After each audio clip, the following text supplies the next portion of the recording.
Good evening. I'm Pastor Bob Uzzle from the Bethel African Methodist Episcopal Church, Corsicana, Texas. Uh, Hope everybody is having a good day. This is June 1st, 2020. I'm tonight. I want to describe an event that took place allegedly on June the 1st, 1893. An article I did for the 2017 transactions of Luxie Tenebra's research chapter, which is a division of the Philaxis Society, which is the organization I've been a part for many years.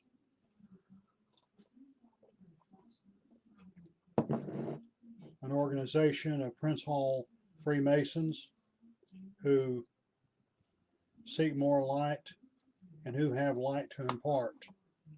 And um,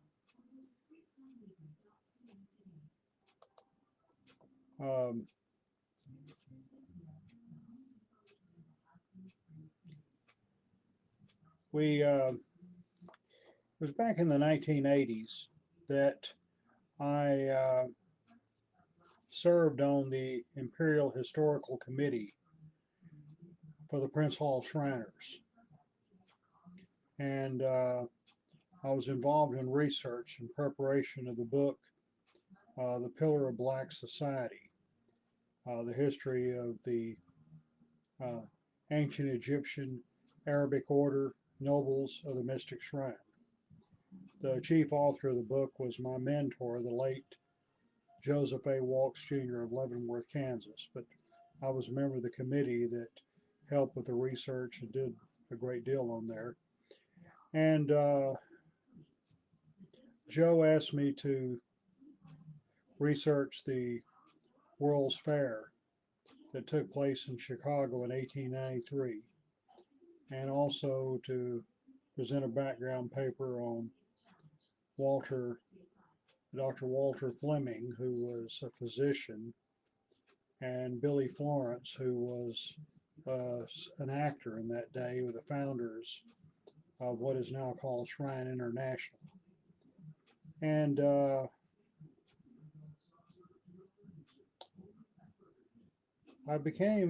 found it was a very interesting research project.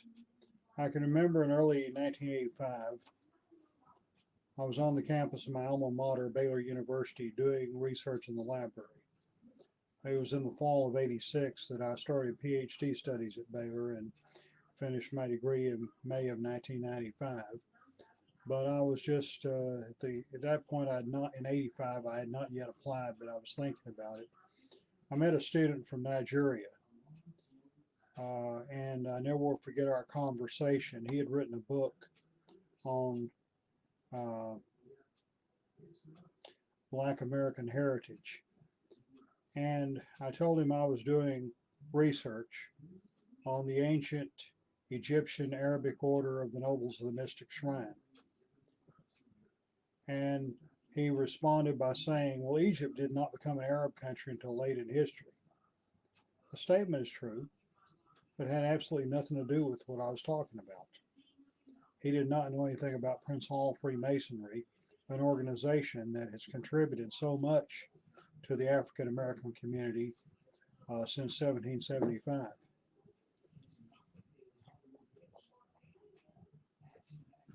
For those who don't know, what's the difference between a Mason and a Shriner? All Shriners are Masons. Not all Masons are Shriners. And you have to first be a Mason in order to be a Shriner. Prior to 2000, you had to either be 32nd degree Scottish Rite or Knights Templar of the York Rite. But since 2000, it's been possible for any Master Mason to become a Shriner. And it's known for fun and philanthropy and for the red fezzes that we wear. The Prince Hall Shriners, the organization has, for over 200 years, like many institutions in American society, Freemasonry was segregated, in which the white Masons looked upon their African American counterparts not as separate but equal, but rather as illegal and clandestine, bogus, not legitimate at all. In recent years, that's changed, beginning in 1989 with the recognition between the two Grand Lodges in Connecticut. It's been a domino effect ever since. There's a few places in the South that are still holdouts, but I predict in time these other places will eventually fall in line. But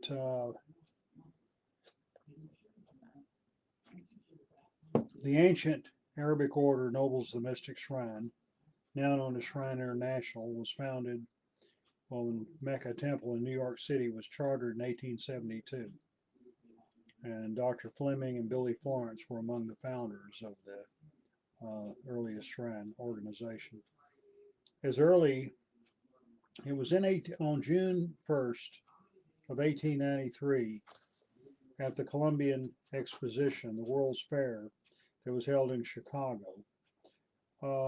There was allegedly, I say allegedly because we don't have all the information on this, and it's very difficult to determine exactly what happened. But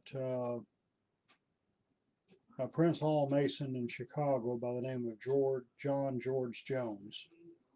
He was a very controversial individual. I think it was in 1907. He was expelled from the Prince Hall Grand Lodge of Illinois, and he was a Chicago attorney. He later founded his own organization that has always competed with Prince Hall, and that split has never been healed in all these years later. But he was in good standing at the time, and he allegedly was initiated into the Mystic Shrine by Ali Rofelt Pasha, who represented the Grand Council of Arabia for the Mystic Shrine. There's a lot of problems with that story.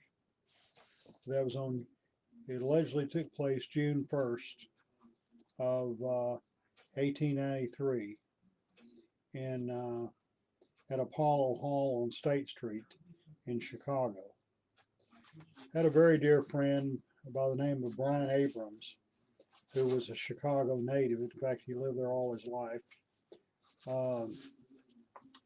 Brian worked with me on the Shrine Historical Committee, and he was responsible for doing much of the research in Illinois. In fact, he did a lot of the same stuff in Illinois that I've done in Texas.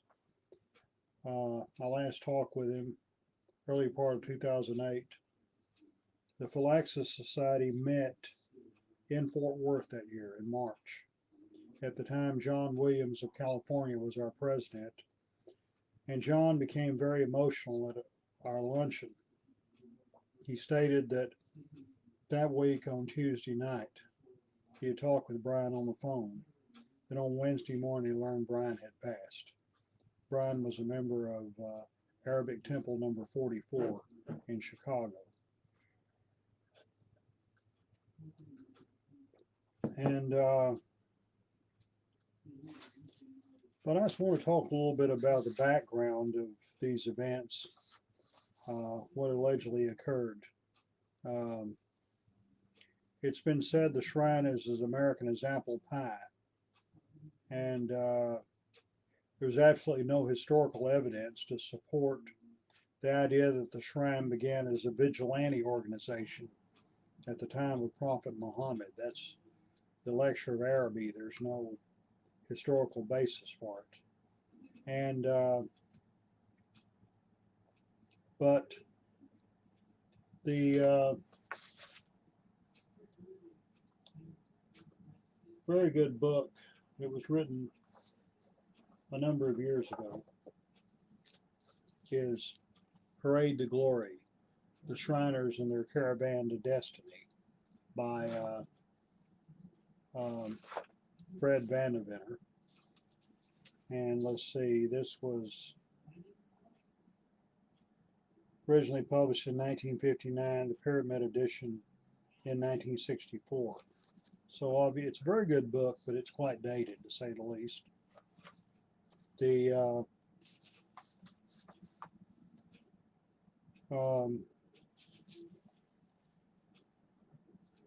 the 19th century,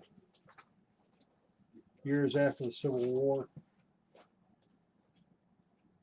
a lot of things were going on. And in New York City, for example, the great city that was developing at the mouth of the Hudson, but even then, 5 years after Appomattox was still celebrating the end of the bloodiest war in history, they were literally living it up, preserving of the Union. And it's probably not the only city that was doing that. But it was at Knickerbocker Cottage, a restaurant there, which I understand the building's no longer standing. Dr. Fleming and Billy Florence were among the group of men, mostly Masons, who would gather for lunch. There was an obsession about the number 13. They would sit down to lunch every day, promptly at 12:13. They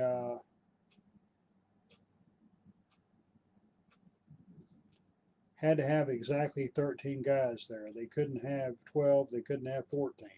Had to be 13 exactly. And it was out of this nucleus that the Shriners originated in 1872. Now, Prince Hall, Masons had existed since the initiation of Prince Hall at Boston in 1775. In most places, the white Masons did not recognize them at all. As I say, a lot of that's changed, thank God. But there were both white and black Masonic congresses that were held in Chicago at the time of the World's Fair. But this was certainly an era of change. The decade of the 1890s marked a dividing line between the older, isolated America, the new urban society of our times, era of income taxes, big government, vast technology, restless minorities, international horrors. In those years, the frontier closed, and the last American Indian war parties faded away. Already the expanding and aggressive industries that had sprung up since the Civil War made a sign that rural America was passing. To man them, immigrants poured in from new lands and cultures with profound effect on the future.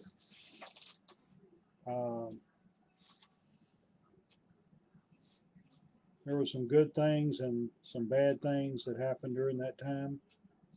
And the World's Columbian Exposition, the ground in Chicago was broken, dedicated in the fall of 1892. It was celebrating 400 years since Columbus's arrival. That's why it was called the Columbian Exposition. And it was in the spring that the fair actually began. And it was a colossal event. The exposition was visited in great part by average men and women, particularly from the Middle West, whose lives had hitherto been colorless and narrow, many of whom indeed had never before seen a large city. Sell the cook stove, if necessary, and come, wrote Hamlin Garland to his aged parents on their Dakota farm. You must see this fair. They came, saw, and like their countless other rural folks, they moved to tears by compelling power of the beauty. And people did a lot to raise money for the trip. Some people saw the 1890s as a time of prosperity. Not everybody did. No doubt many African Americans would have challenged the claim. The times were good since they had been largely ignored by most of the optimistic prognosticators. And but the idea developed, and a lot of people got on board with it. And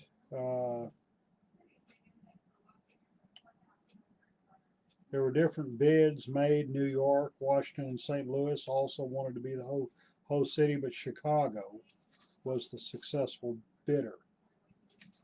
On the 24th of February 1890, Congress voted for Chicago.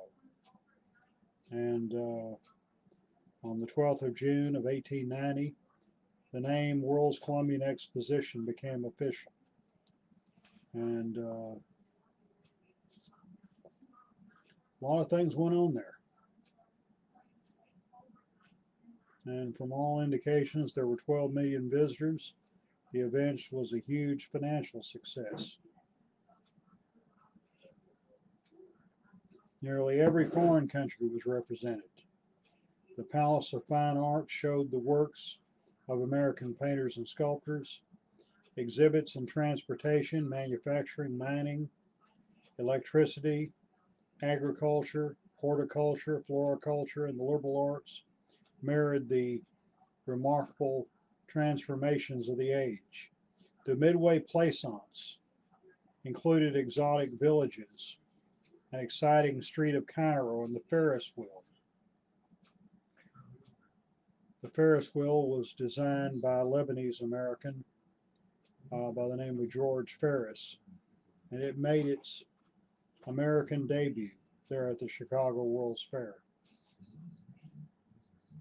Fewer visitors were interested in events of the World Congress Auxiliary, which focused on scientific, literary, and religious problems of the age. A fitting climax to the Congresses was the World's Parliament of Religions. And a lot of excitement. And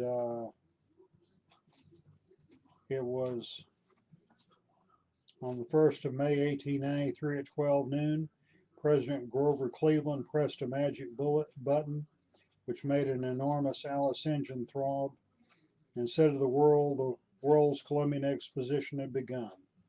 At the opening ceremonies, the Hallelujah Chorus from Handel's Messiah was sung. Henry Watterson, editor of the Courier-Journal of Louisville, Kentucky, delivered the dedicatory oration, which he scanned history, referring to Columbus' arrival in America as the most significant event since the birth of Christ.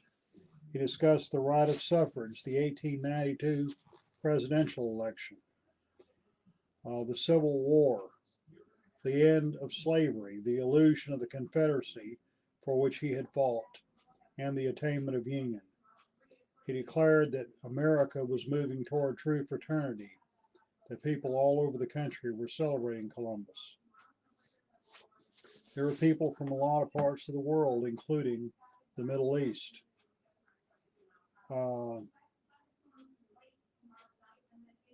Arabs, Turks, and Persians, most of whom were believers in Islam, were present in substantial numbers. In 1893, the Arab countries were under Turkish rule, as the Ottoman Empire was destined to remain in existence until World War I. And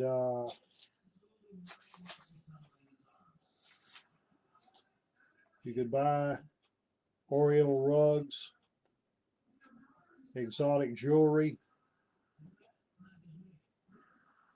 and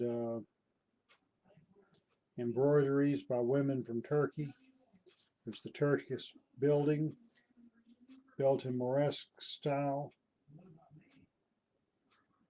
And so the presents from the Arab and Muslim world were quite profound. There was a Bedouin encampment, what they call a wild East show, and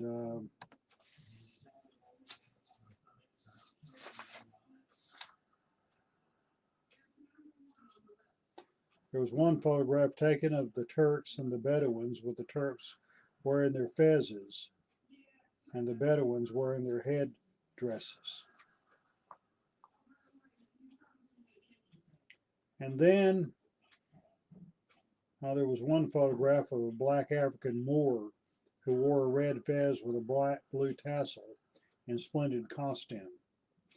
He was described as the Othello of the Midway and believed to be among a sprinkling of Negroes in the ports and cities of Morocco.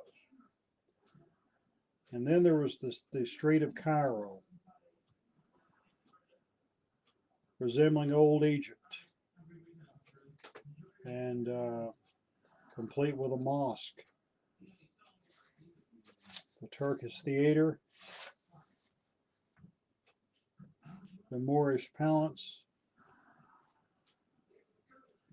and then there was the belly dance, introduced into America. No doubt that got a lot of attention. Sol Bloom, who later was a congressman from New York, was Midway director. He later recalled that when the public learned the literal translation of Danse du Ventre was belly dance, they delightfully concluded it was something salacious. The crowds poured in. I had a gold mine. And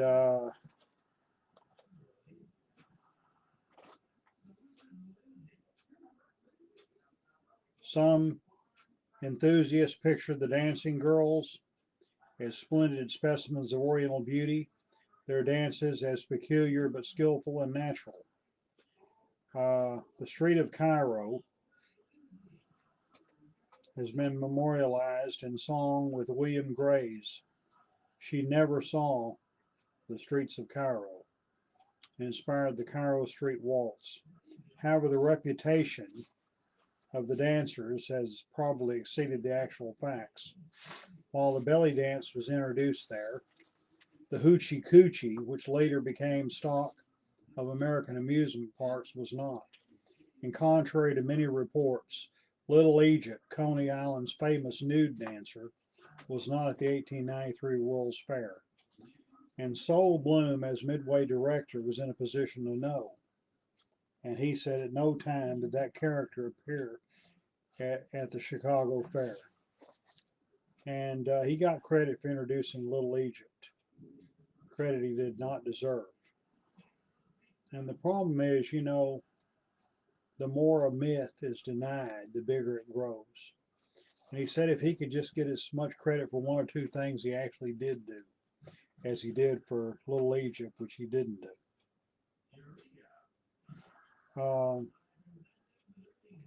African Americans were present at the fair,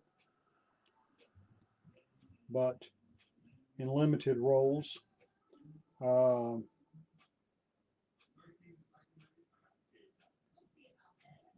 And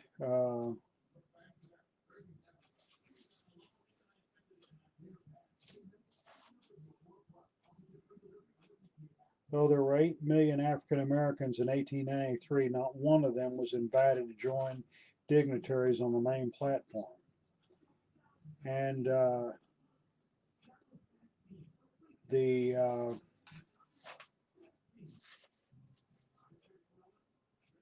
blacks were denied positions in construction, admission, operation of the fair, except in medial capacities. Only one black held a clerical position. None were admitted to the highly prestigious Columbian Guards. And Douglas himself was a delegate to the fair, not from America, but from the black nation of Haiti. And that's why he and others referred to the Chicago Fair as a whited sepulchre. Ida B. Wells, who was a journalist and crusader against lynching, collaborated with Frederick Douglass and other black leaders in writing a pamphlet recording the achievements of African Americans and refuting the false impressions created by newspapers. And by the way, Ida B. Wells, while at the fair, she for the first time met a Chicago attorney who was a Prince Hall Mason named Ferdinand Barnett. and Barnett was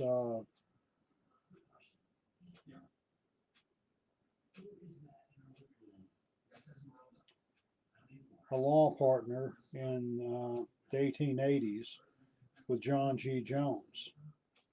And he and Ida B. Wells met for the first time at the World's Fair. 2 years later, they were married at Bethel AME Church, Chicago. And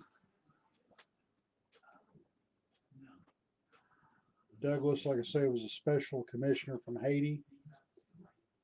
He operated the Haitian Pavilion, where he was assisted by a young poet named Paul Laurence Dunbar. And we had appearance of the Jubilee Singers from Fisk University in Nashville. And so the African American presence was nothing on the level of equality. As I said before, fraternalism played a major role there. Fraternal organizations grew a great deal after the Civil War.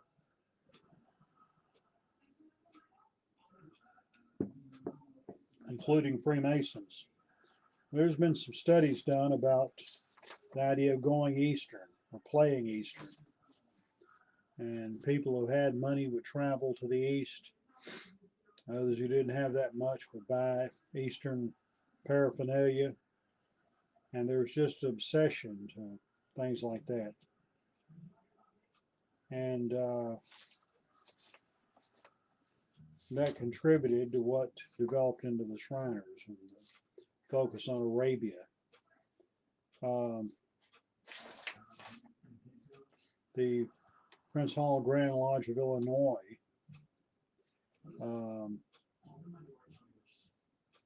sponsored a Masonic assembly, and on the committee of planning including Ferdinand L. Barnett, who later married Ida B. Wells. A number of fraternal orders were involved. They had special days. The Catholic Knights of America, the Travelers Protective Association, the Knights of Pythias, and the Oddfellows. And the Shriners were very much present there. And there was Shriner Day. I'm speaking here of what became Shriner International.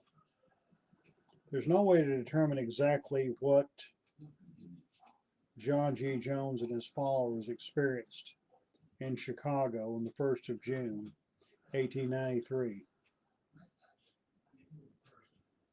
It's quite probable while at the fair, a number of Prince Hall Masons, some no doubt in Chicago for the Masonic Congress, purchased fezzes and Oriental costumes. And John G. Jones claimed that Roosevelt Pasha was part of a trio of men who met on the Midway, including a Syrian, a Palestinian, and an Algerian. Thus began the theory that Jones might have been deceived by a degree peddler posing as an Arab. Reportedly, members of Medina Temple became concerned about such rumors and sent a committee to interrogate Easterners on the fairgrounds. They were assured the three men were not employed at the fair. On Cairo Street, Effendi Robert Levy allegedly told them that any African American who claimed secret initiation at the fair had been bamboozled by scoundrels who appeared to be credulous to be wise men of the East. And I've done thorough study, and I've not been able to determine whether such a person as Roosevelt Pasha ever lived.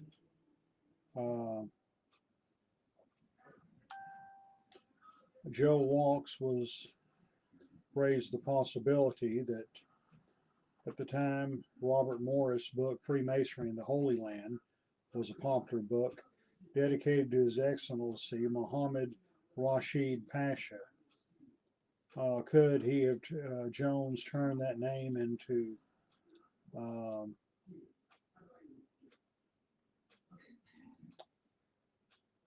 Ali Rofelt Pasha? Anything's possible.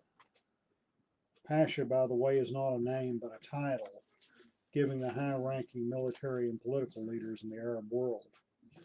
One of the most famous men with that title was Amin Osman Pasha, who was a pro-British Egyptian official who was assassinated. The future Egyptian president Anwar Sadat spent time in prison for involvement in the assassination plot. And there's also, in connection with the fair, the World's Parliament of Religions, which is a highly fascinating event. The first, that began on September 11th, 1893, with a speech by Swami Vivekananda of India, who declared all religions are one. The amount of harmony existed at that time on September 11th, contrasted with the horrors of September 11th, 2001. But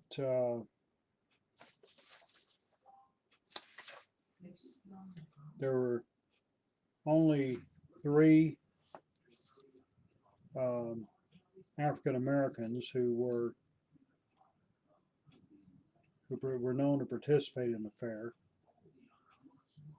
There was Fannie Barry Williams, a member of the Unitarian Church, and the wife of a Chicago attorney.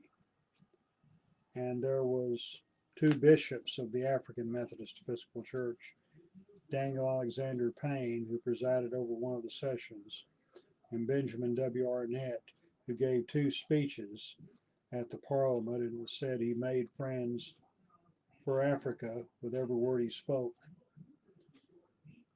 Reverend Dr. John Henry Barrows, pastor of the First Presbyterian Church of Chicago, was one of the major planners of the fair, and he said,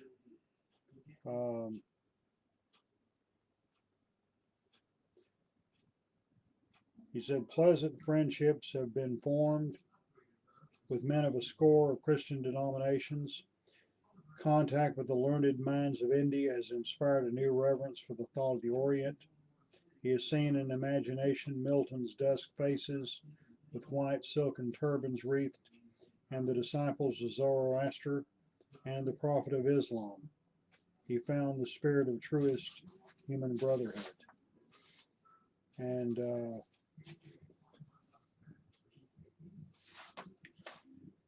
Reverend Dr. George Washburn, president of Robert College in Constantinople, gave a speech about both Christianity and Islam. He was president for many years of a Christian school in a Muslim country. And it was a very good speech he gave. He later wrote in his autobiography, in the summer of 1893, I went to America to attend the Parliament of Religions at the Columbian Fair. I spoke on Mohammedanism and Christianity and was so far successful in presenting a fair statement of the former that no complaint was made of it at Constantinople, although Orthodox Mohammedans naturally could not accept the address as a whole, while some of my Turkish friends here received it with favor. While in America and after my return, I was drawn into a public and private discussion in regard to a secret society known as the Mystic Shrine of Mecca, which professes to be affiliated with the Mohammedan order of Bektashi dervishes, some of whom in Constantinople are near neighbors and special friends of mine. It is true that Orthodox Mohammedans look upon the Bektashis as a heretical sect, but they are Mohammedans. And if this American Mohammedans who do not live up to their faith, For the first duty of a Mohammedan is to confess his faith and defend it. If it is a fraud and a parody on Mohammedanism, is it an insult to a grateful religion, which is a shame to America? The Bektashis here are still in doubt as to which it is, and so am I. And there were two speeches given by a Muslim there, Alexander Russell Webb, the second American known to convert to Islam. Now again, we don't know as far as Islam's presence in America. Muslims have always been seafaring people, so there's a good probability there were Muslims in the Western Hemisphere before before the arrival of Columbus. And many slaves brought from Africa were Muslims, but we don't know the exact number. As far as those who converted to Islam, in the 1870s, there was a Reverend Norman, a Methodist missionary to Turkey. He went over there and with the intention of converting the Turks to Christianity. But in the end, he himself converted to Islam. And that was in the 1870s. In the 1880s, Alexander Russell Webb converted and became known as Muhammad Webb.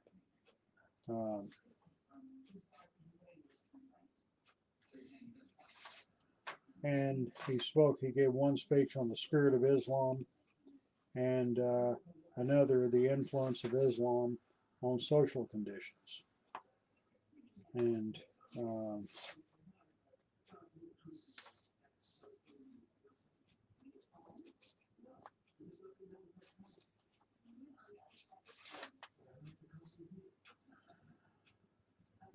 was a lot of optimism expressed at that time. It was said the Parliament of Religions has emancipated the world from bigotry. Henceforth, civil and religious liberty will have a larger, easier sway. And a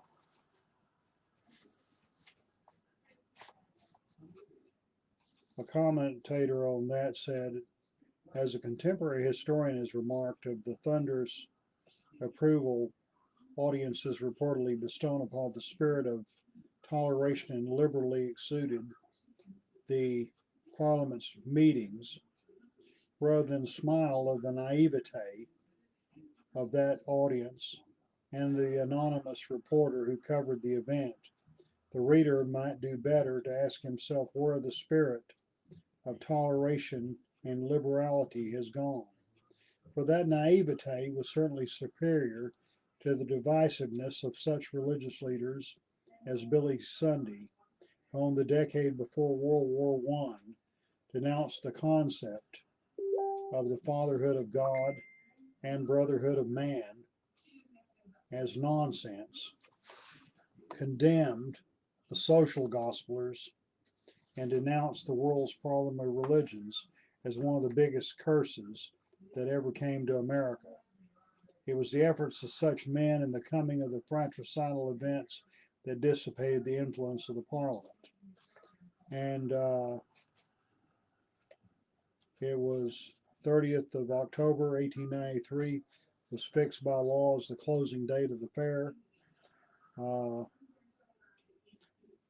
days before, Saturday, the 28th of October, Carter H. Harrison, mayor of Chicago, member of the Ferris Board of Directors, was assassinated in his home.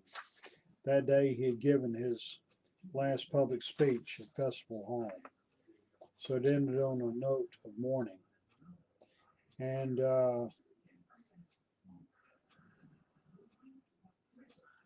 it was called the White City, where the fair was located. And it had meant in practical terms a short period of peace and goodwill for Chicago, in which it was felt that reason, discussion, tradition, and idealism would have the chance to control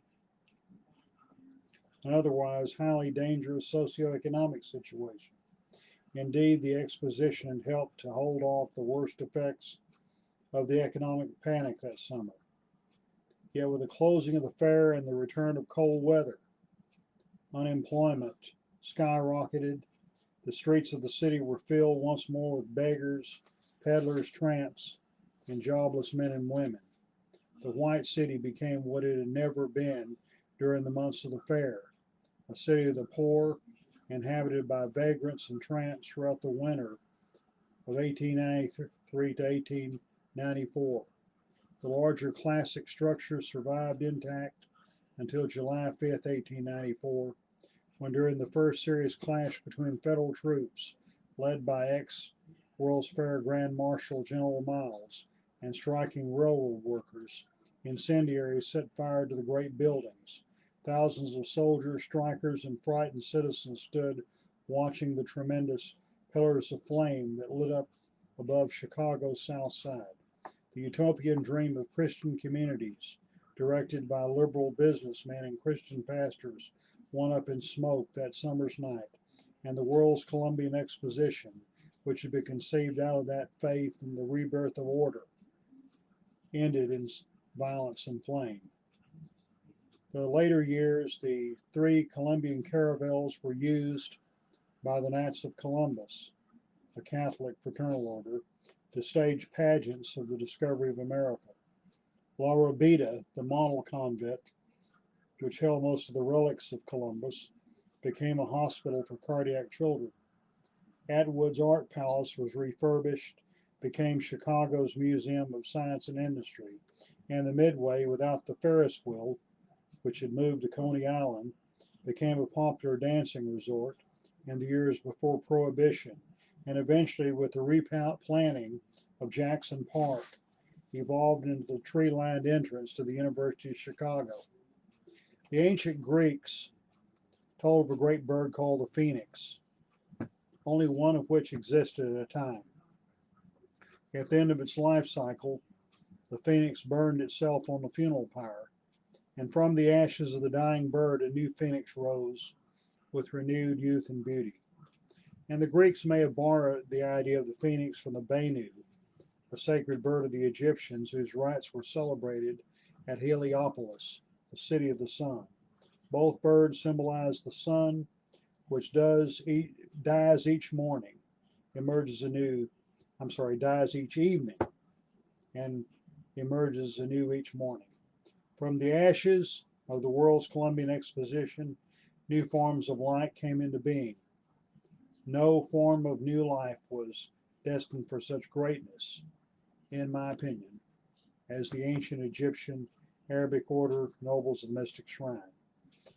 From 1914 to 1929, they fought it out in court for the very right to exist, and they won. And the first Sunday in June has been celebrated throughout the imperial domain as Jubilee Day, and I'll say something more about that later. But what I've sought to do is call attention to some events, and the events are connected with one another. Nothing happens in a vacuum. Nothing is in isolation.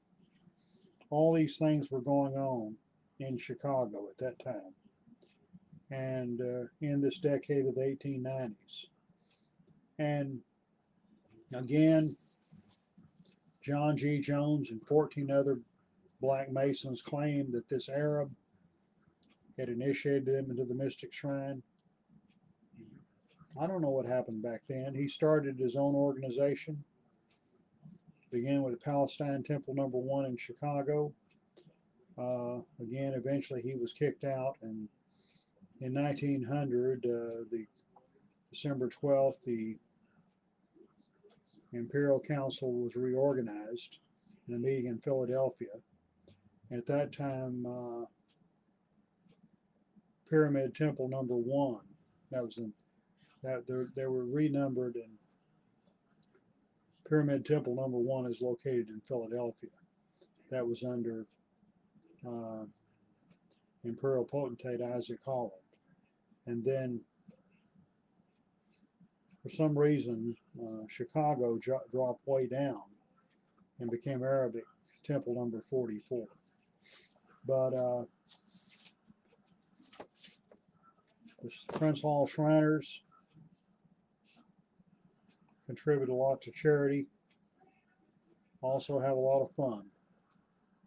Since November 14th, 1983, I've been a Prince Hall Shriner. I thank God for this wonderful organization. And it's appropriate on June 1st to discuss the World's Columbian Exposition, which was truly the cradle of Prince Hall Shrinedom. Have a great evening.